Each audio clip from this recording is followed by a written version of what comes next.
And so what we're going to do for the next 30 minutes is go on a little journey.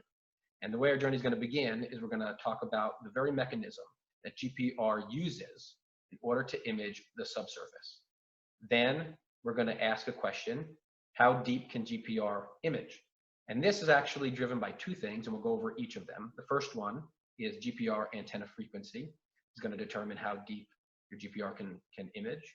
And then the other component is going to be the material properties that your wave is traveling through, right? And so when it's traveling through a particular material, whether it's concrete, soil, rock, or some other material, the physical properties of that material are going to determine how deep you can image. Then we're going to go over some real life examples of case studies so you can see what GPR data look like and understand how to go about interpreting GPR data.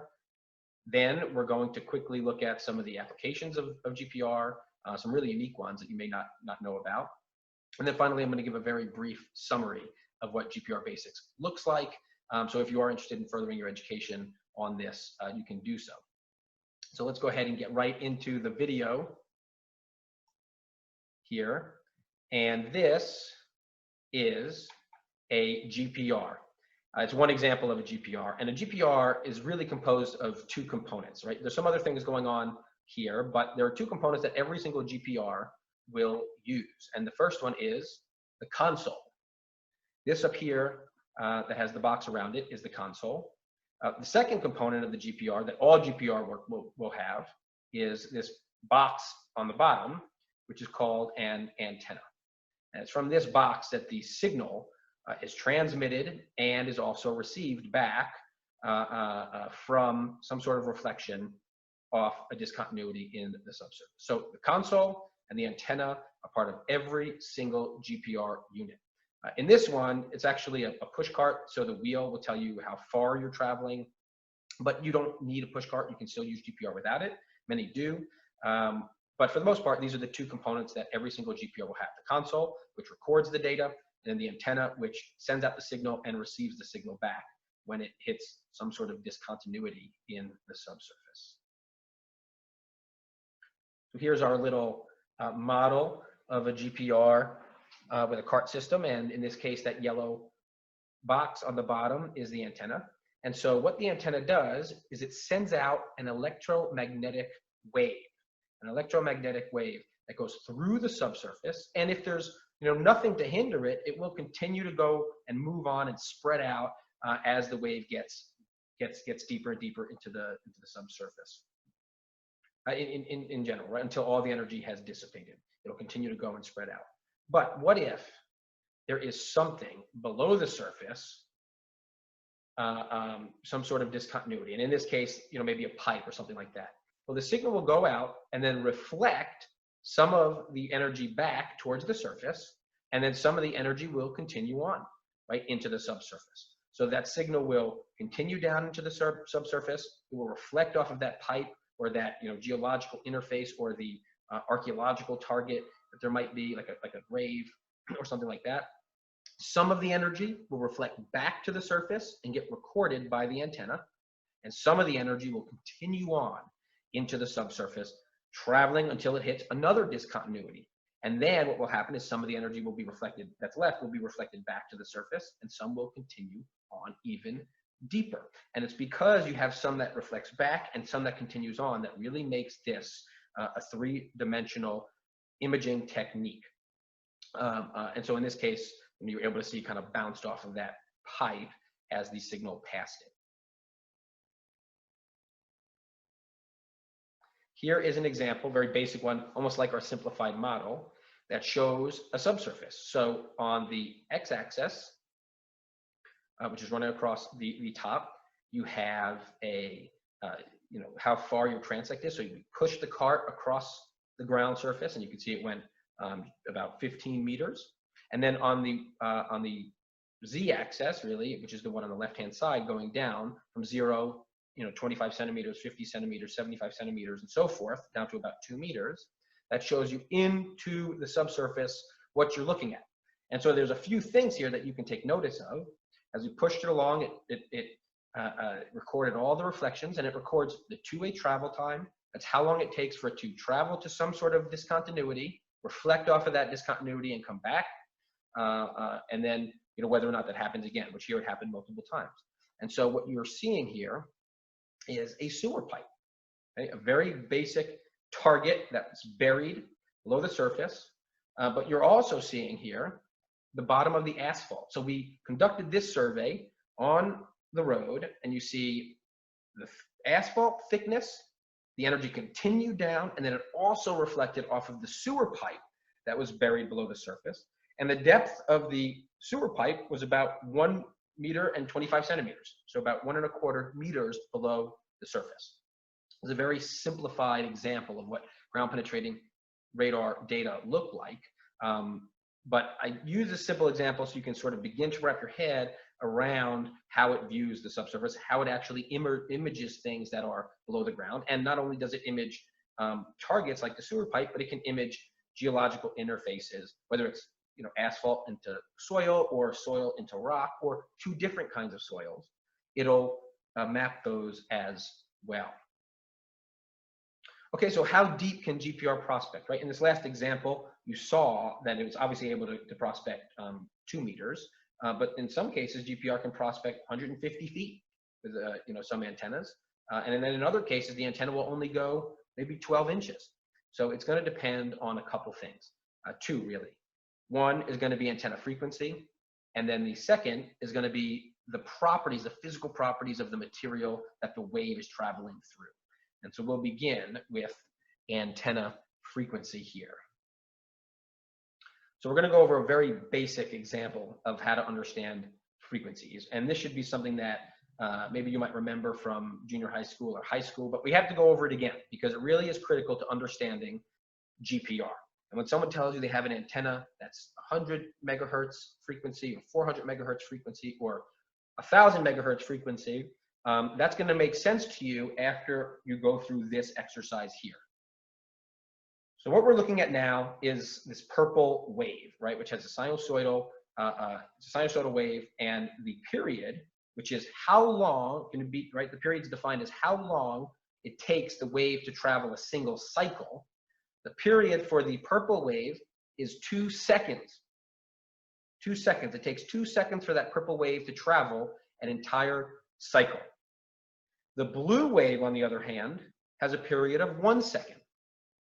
Period of 1 second. So it takes the blue wave 1 second to travel a full cycle. And so how do we determine the frequency? Well, it's 1 divided by the period. The frequency is determined by 1 divided by the period, which is the key that's up there. So in this case, what's the frequency of the purple wave? Well, if we take 1 divided by 2 seconds, then the frequency is 0.5. 1 divided by 2 seconds gives you a frequency of 0.5. For the blue wave, it's 1 divided by 1 second. So 1 divided by 1 second equals 1. So here's a question for you. Which one of these two waves has a higher frequency? Which one of these two waves has a higher frequency? If you guessed the blue wave, then you are correct. The blue wave has double the frequency of the purple wave. Okay, so the blue wave has a higher frequency than the purple wave. And then you can see here, right, the blue wave travels 2 full cycles for the same amount of time that it takes the purple wave to travel 1 full cycle. So the blue wave's frequency is higher than the purple wave's frequency. And let's take a quick look then at electromagnetic waves on a spectrum, okay, which are radio waves. The GPR uses radio waves, and we'll see what kinds of other things also use EM radio waves and what frequencies they have. And you'll be able to then compare GPR waves to these other kinds of electronics.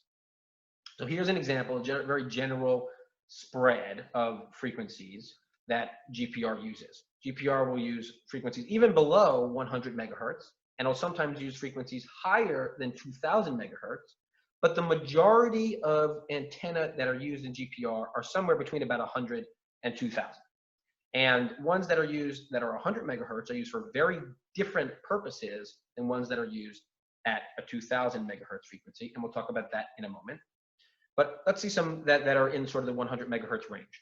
So FM radio uses frequencies between 88 and 108 megahertz. Okay, aviation communications use frequencies that are between about 118 and 137 megahertz. And then VHF TVs use 174 to 216 megahertz frequencies. And those are older TVs.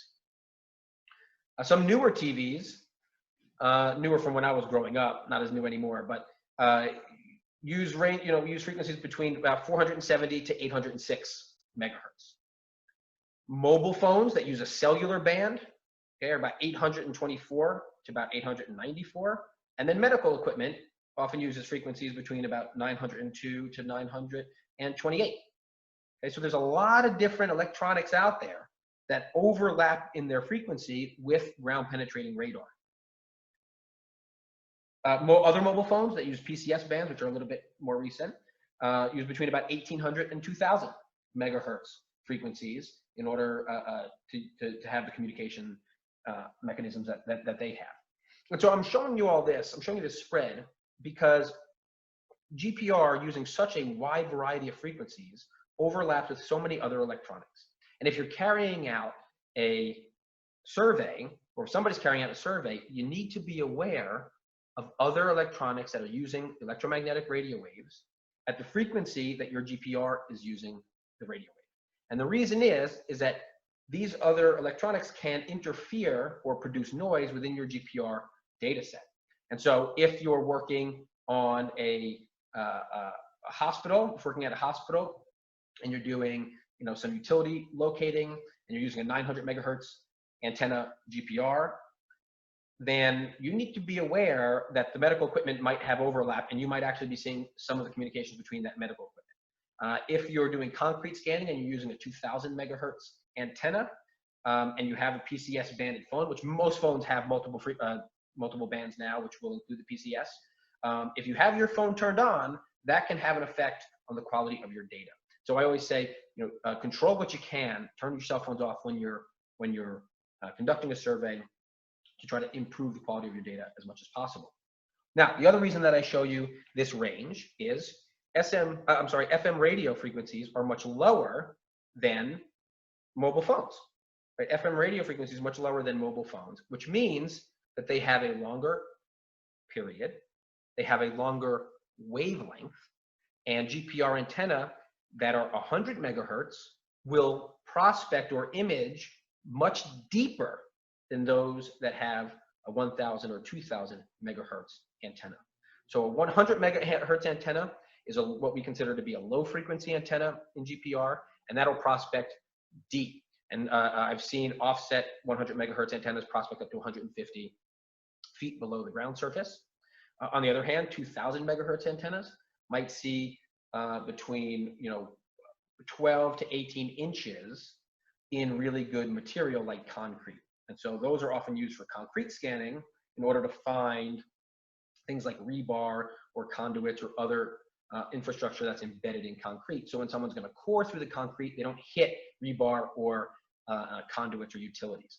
The 100 megahertz antenna is more often used for geology, to image geological interfaces, right, that are between, could be a couple meters deep to 50 meters deep. So that's the range. That's the range. And then 400 and 500 megahertz are generally considered kind of mid-range frequencies. So here's sort of a summary. Low frequency antenna, 12.5 to 200 megahertz. They have a long wavelength. They can prospect very deep, and they're used for geological and geophysical applications. On the other end of the spectrum, high frequency antenna between, let's say, 800 to 2600 megahertz, have a very short wavelength, shallow prospection, right, as little as 12 inches, and are often used in concrete scanning and utility locating. So between about 200 megahertz and 800 megahertz is sort of middle frequency antenna, and those are often used for things like archaeology, utility locating underground storage tanks, and other near surface applications that are within about 1 to 5 meters. Okay, we're going to move on to the second thing that's going to determine how deep your GPR can prospect, and that's the physical properties of the materials that your GPR wave is moving through. And every material has a variety of different properties, but the ones we're concerned with is a very specific subset that include conductivity, permittivity, and permeability. Okay, conductivity, permittivity, and permeability. And together, these are generally referred to as the dielectric properties of a material. The conductivity and permittivity are referred to as the electrical dielectric properties, and the permeability is referred to as the magnetic dielectric property. And what we're primarily concerned with in GPR is conductivity and permittivity. Permeability can have an effect, but in general, in most cases, in most survey scenarios, the conductivity and the permittivity are going to be more important. So we're going to focus on the electrical dielectric properties. And these, in a way, are sort of combined into what's known as the dielectric constant. And the definition of the dielectric constant, or one that I use, is the electrical susceptibility of a material. Okay? The electrical susceptibility of a material. And that means the particles within that material, how susceptible are they when they're when an electrical field is introduced into that material, right? What's going to be the effect on those particles? So let's take two very different materials and compare them. The first is air, which we're going to symbolize as the sky. And the second is water, which we're going to symbolize as water. So air versus water. Let's ask a question. Which one of these materials is more electrically susceptible? Which one of these materials is more electrically susceptible? If you said water, then you are correct. Water is more electrically susceptible. And I'm going to give you a story, right? Which probably this is home for all of you. When I was little and I was in the pool or I was in a lake and it started raining and it started thundering and then it started lightning, my parents told me to get out of the pool. Now, when I was 4, 5, 6 years old, I didn't understand. I looked back at my parents and I told them, I'm already wet. What does it matter if it's raining? Well, they weren't telling me to get out of the pool because the rain. They were telling me to get out of the pool because the lightning. Water is a strong conductor, and it will attract that lightning, which can electrocute, right, somebody if they are in the water, if lightning strikes the water. And so they told me to get out of the pool. I still wanted to have fun and play, but I had to get out nonetheless. And luckily, I'm here today to give you this amazing video, right, to train you up on ground penetrating radar. So water is more electrically susceptible than air. Air is actually one of the worst conductors of electricity, or the worst conductor of electricity that there is. So these are very different materials. The dielectric constant of each of these symbolizes K. And so for air, it's almost 1. The dielectric constant for air is almost 1. So it has a very low dielectric constant. A perfect dielectric, the lowest dielectric you can get is 1, which is air in a vacuum, right, with no particles at all. That would be 1. So air in a vacuum would be 1, but air itself is very close to 1. It's not in a vacuum. It does have some particles. And so its dielectric constant is almost 1. Water, on the other hand, is 81. The dielectric constant for water is 81. It's very, very different than air. And water at 81 is actually the highest dielectric constant of natural materials. There are some metals that are man-made that actually have higher dielectric constants than water, but for natural occurring materials, water is has the highest dielectric constant that we know of. Okay, so here's another question. Through which of these materials does light travel faster? So light is also an electromagnetic wave. It's not a radio wave, but it is an electromagnetic wave. And so through which of these materials does it travel faster, air or water? If you said air, then you are correct. Okay, if you said air, you are correct. So light travels at 299,700 kilometers per second through air. 299,700 kilometers per second through air. In water, on the other hand, it travels at 225,000 kilometers. That is a pretty big difference. Okay? It's about 75% the speed. And the best way to kind of illustrate this is when light hits water, it bends. Well, why does it bend? Or refract is really the right term. Why does it bend? It bends because it's going from a high velocity material, air, into a lower velocity material, which is water. And so when it hits that interface between air and water, then it bends. And so water is actually a material that light moves pretty slowly through. How fast is the speed of light in a vacuum? 299,792 kilometers per second. So in air, it's almost identical to light in a vacuum, right? There are some other particles in air, so it will travel a little bit slower. And then thus you can see that the dielectric constant is very close to 1 as waves travel at almost the same exact speed in air versus a vacuum.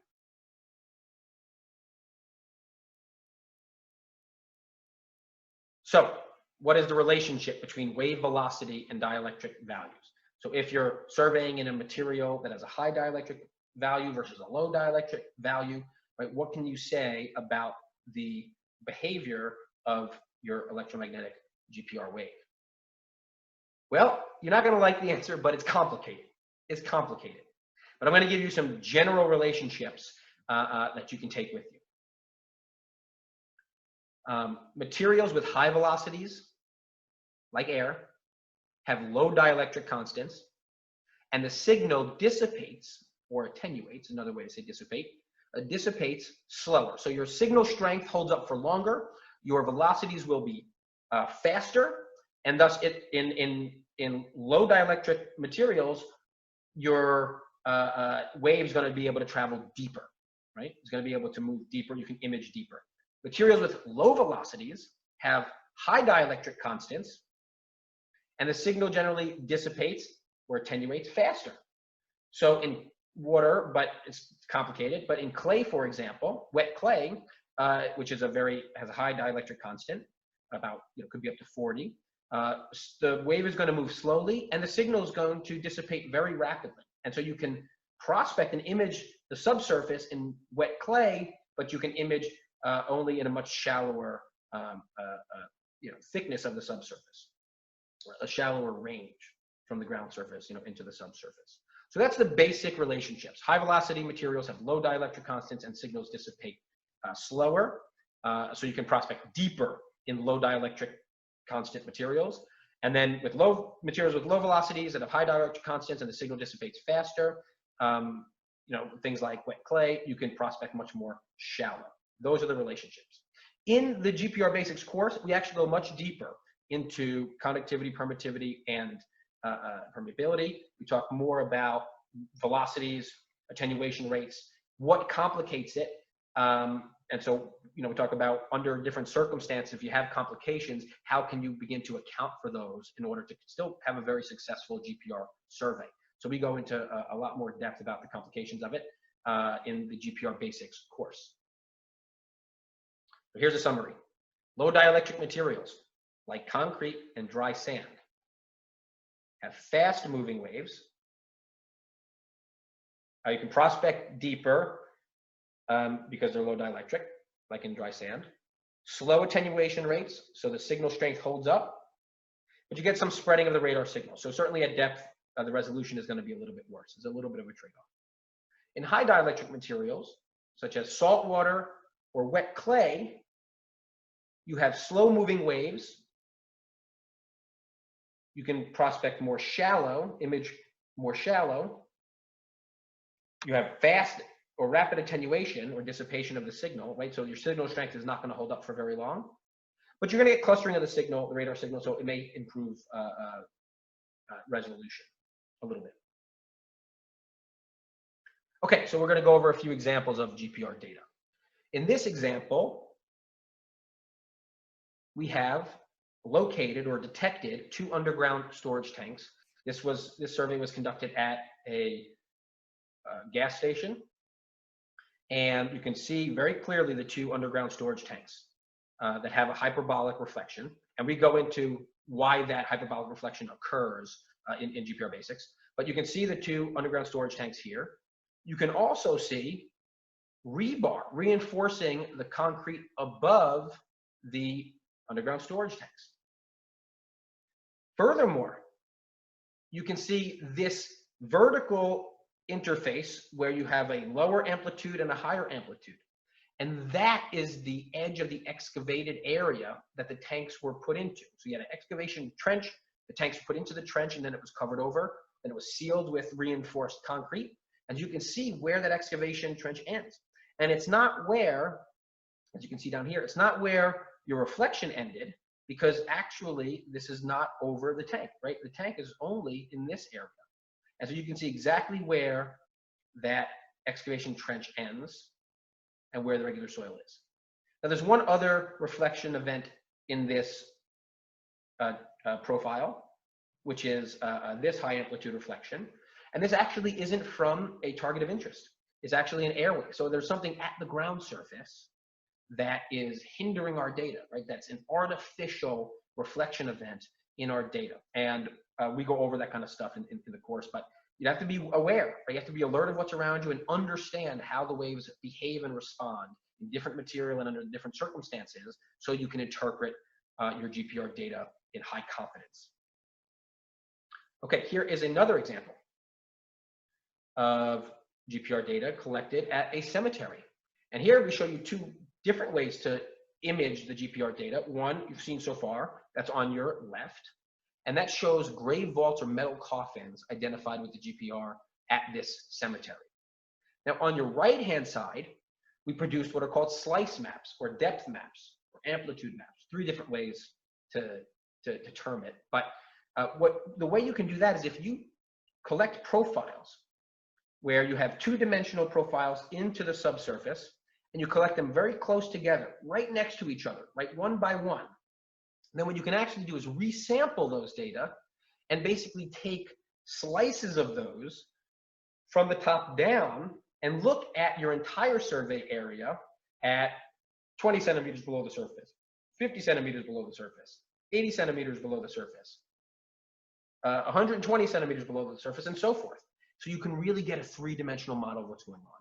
And in these time slices, on your right-hand side, you can see very clearly there are lines of interments, of graves that have vaults or metal coffins. But then below that, you can see a little bit deeper, you actually get very low amplitude reflections, really subtle reflections off the bottom of grave pits. And you get those in rows as well, indicating that they likely are a series of graves. And so by understanding how the waves respond to different kinds of materials, it helps you interpret a variety of different responses when you're looking at your data. So in this case, we found grave vaults and metal coffins, as well as deteriorated wooden coffins that are now just, subtle differences in the soil compaction. Here's a final one. This was an example from where we're mapping tree roots. And so you can see here, we actually found the tree roots in the profile. We were able to detect the water table. And then the same thing as we resampled this from top down. So here's a time slice. And you can see we were basically tasked to map the tree roots and how far they came off of a tree line that was also part of a fence line. So they understood how far from that fence the tree roots were. And in this case, the fence line was sort of on the bottom of that time slice. And you can see we were able to map in great detail tree roots emanating from that fence line. Okay? So these are sort of different ways to view or visualize GPR data. It's important to understand how waves behave. It's important to understand materials. And if you can understand those two very basic components in greater detail, you'll be able to use GPR in a variety of different ways and really have high confidence in your interpretations, and you can use it in a variety of different contexts and sites. So what can it be used for? I'm going to give you a very small fraction of the kinds of things that GPR can be used for. And yes, that really is a very small fraction of what GPR can be used for, how it can be applied. So here's 20. Here's 20 different ways that GPR can be used. And there are many, many other ways that it can be used. Some of these might surprise you. and some of them may not, right? Archaeology, very common, but detecting voids below the surface, detecting biomass, right? Evaluating the biomass within forests, detecting tree disease inside of the tree. You can use a high frequency antenna to go up and down the tree in order to see if there's any softness developing inside. You can map landfills. You can do stratigraphic analysis, locate utilities. You can locate unexploded ordnance and contaminated soil mapping, right? From leaks of oil or gas can happen all the time, right? So there's so many different ways that GPR can be used. And again, kind of just to reiterate, who can it benefit? Civil engineers, archaeologists, utility locators, environmental professionals, and forensics teams. And not only are there so many ways to use it in so many industries that it can be used in, we don't know all the ways it can be used yet. So I encourage you to go out and experiment with GPR. Find new ways to adapt this technology that nobody else has thought about before. There are things out there that nobody has used this for yet. And I encourage you to be experimental. I encourage you to be creative. Take the GPR and use it for something brand new. And when you do, make sure that you contact me and let me know how you used it, because I want to know about it. So civil engineers, archaeologists, utility locators, environmental professionals, forensics teams, people working in government agencies, people working in academia and museums, people working in the private sector like civil engineering firms or utility locating firms or cultural resource management firms, they can all benefit from ground penetrating radar. So sort of to quickly recap, first we went over an introduction to ground penetrating radar, which was understanding that radar produces with its antenna an electromagnetic pulse at the ground surface. That pulse or wave travels through the subsurface and reflects off of some sort of discontinuity, travels back to the surface, and the antenna records its two-way travel time and the amplitude of the reflection. The more different the materials are, the greater the amplitude. The less the difference, the lower the amplitude.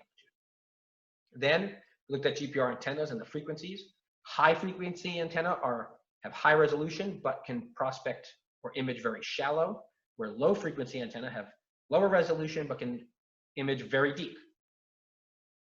The physical properties of materials are going to affect how deep you can prospect. And so low dielectric materials will allow you to prospect deeper, and high dielectric values will allow you to prospect more shallow.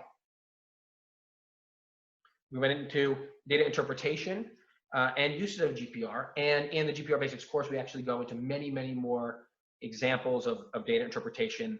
We do both simplified models so you can understand the responses in a variety of different contexts, and then we do many more real-life examples of GPR. And then we looked at uses of GPR as well. And so if you thought that this video was valuable, if you got something out of it, then please do me a favor and share this video. There are some share buttons right on this page. Share it with a friend, share it with a colleague, share it on Facebook or Twitter or LinkedIn so we can begin to help more and more people understand how this technology works.